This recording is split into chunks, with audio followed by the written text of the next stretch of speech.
Priit Uuemaa on Eesti ettevõtlusmaastikul saatnud korda omamoodi pisikese ime. Napi 1,5 aastaga on noormees ära teinud töö, milleks nii mõnelgi teisel kulub aastat 10.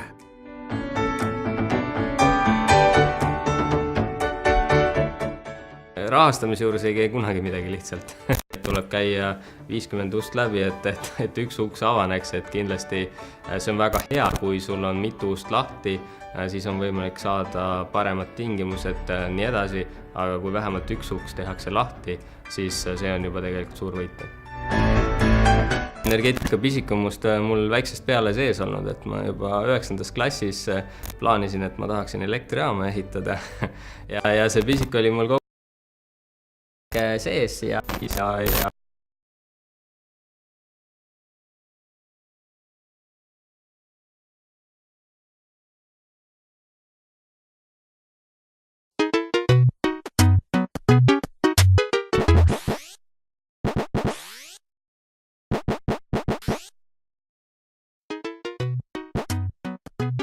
Iga edukas ettevõtja lahendab ühiskonnas mingisugust probleemi.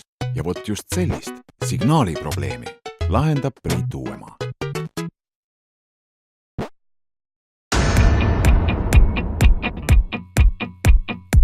Nagu igal edukal ettevõtjal on ka Priidul mitu külge. See siin on Priidu vasak külg. Ja see parem. Ning selline on Priit selja tagant. Kes on Priit? Ettevõtja, edukas ettevõtja, armastatud kooliõpetaja, talendikas kümnevõistleja, staažikas luureväärane, ronis kõrgele auastmele, rahuvalvaja Kosovos, peidus vaenlase tagalas, omandas doktorikraadi.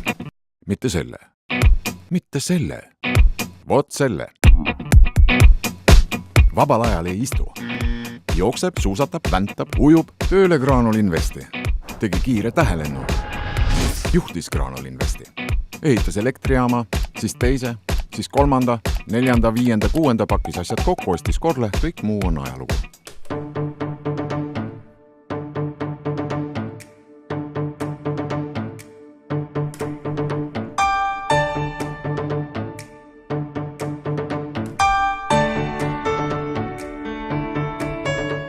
Ma usun, et Priit on julge. Esiteks julgus, eesmärgile pühendumus ja distsipliin. Tegemist on mehega, kellele võib panuseid teha. Kui inimene on tark, siis teised ei pea teda lolliks. Läbi halli kivi minemise võime, kui vaja, siis mitu korda. Tark inimene on väga hea juht, on väga hea ettevõtja. Pole vähimatki kahtlust, et kui 34-aastaselt on suudetud omandada ettevõtte 1,5 aastaga seda 2-kordistada, minna Soome turule, vaadata laiemalt ringi, siis küllap me mõne aasta pärast kuuleme ja loeme uudiseid, kuidas Korle on ehitamas oma isiklikku telekommunikatsioonivõrku, kuidas ta tuleb turule uute toodetega ja võib-olla me saame ühe sellise kasvava ettevõtlustiigri. Julgus minna sellist asja tegema, julgus osta firma, pakkuda seda kaudu teenust, et see on Priit Uuemaa selline kaubamärk.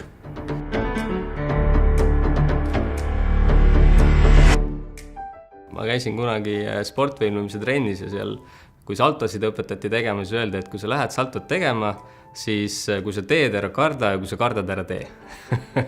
Et ma arvan, selle ettevõtte ostmisega on samamoodi, et kui teed, siis ära karda, ega teistmoodi seda ei saakski teha.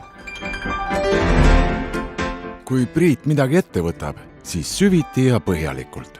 Värvika ajalooga mees on hetkel võtnud käsile vähemalt sama värvika ajaloo kirjutamise Korlele. Korle peamine fookus on täna fiiberoptilise sidekaabli paigaldamisel. Maakeeli öeldes inimestele koju ülikiire interneti toomisel. Priit ostis 12 aasta pikkuse ajalooga Korle vaid 1,5 aastat tagasi. Esimene peatükk, mille Priit Korle ajalooraamatusse üles on täheldanud, on saanud uhke. Selle lühikese aja jooksul on ettevõtte käive kasvanud 3 võrra. Töötajate arv enam kui 2-kordistunud ning teenuse pakkumisega ei ole mitte lihtsalt sisenetud Soome turule, vaid seal ollakse igati arvestatav tegija. Mul oli lapsepõlves mitu unistust, ega tänaseks ongi vist, see on eelviimane vist, et 6. eluaastast peale suviti elasin alati vanavanema juures. mulle meeldis kevadel kartul mulda panna ja sügisel seda korjata ja mul oli suur siht või üks unistus põllumeheks saada. Et põllumehe amet on tänaseks veel pidamata, et see on veel jäänud järgmiseks.